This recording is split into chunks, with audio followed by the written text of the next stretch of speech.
Hey, Robert here. Welcome to our virtual meeting of the What Happens to Electrolytic Capacitors When They Get Old club. The club is not currently able to meet in person because of the stay-at-home order in place in California right now, so I figured I would make a little video and show what happens when I measure the capacitance of some old electrolytics that I took out of old equipment. This came from a discussion that I was having on Facebook with a friend of mine. We were talking about, does the capacitance value tend to go up or down over time? So let's see what the values of these electrolytic capacitors are now when I measure them, and we'll also compare against the rated value on the body of the components too.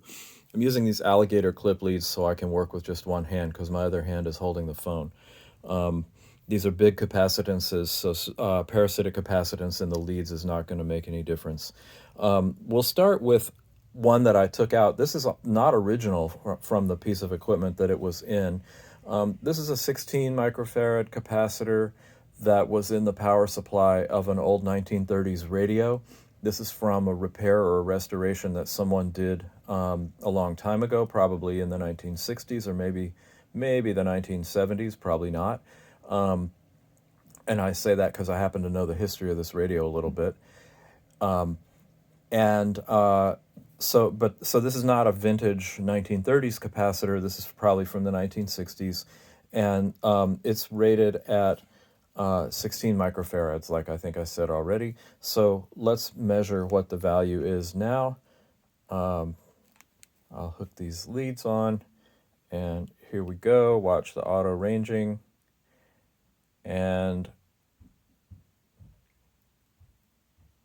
almost 18.5 microfarads, something like that. So not too far out of range. The tolerance on this thing was probably 10 or 20% in the first place. So this capacitor, value-wise, is still right around what it's supposed to be.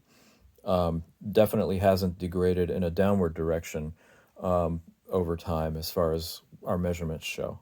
Okay, next capacitor. This one is a 50 microfarad capacitor that I took out of the power supply of a Dynaco ST70 power amplifier that my father built from a kit in the 1960s. So this is also from the probably early 60s, rated at 50 microfarads, and we're going to measure it now. And 73.15, 72.97. So this is almost 50% higher than its rated value. So it's definitely outside the rated range in the upward direction. The meter's beeping at me and wants some attention. So I'll turn the knob to make it be awake. It has an auto off feature. All right, so the next one, this next one is from the power supply of that same radio. Again, this was used in a restoration of that radio from the 1930s. So this is not a 1930s capacitor. This again is probably a 1960s capacitor. This one, the print is a little bit hard to read, but this is a 25 volt, 25 microfarad capacitor. You can see the two 25s there. You might just have to take my word for the fact that one of them is the capacitance value and one is the rated working voltage. So let's connect this puppy up and see what we get.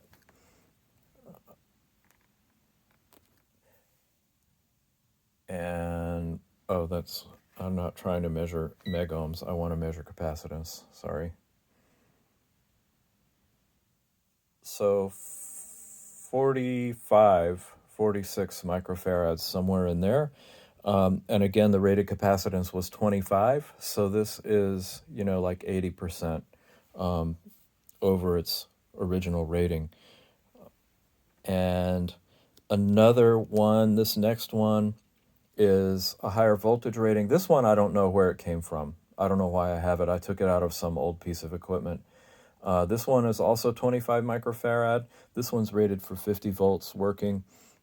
And let's see what we get on it. 41, 42, something like that. So again, way over the rated capacitance value. And this is just the first 4 random old electrolytics I pulled out to take a look at and see if my memory that these guys tend to drift upward in value was right. And it looks like they do. So until our next virtual meeting of the What Happens to Old Capacitors Club, I bid you farewell and good health. Bye.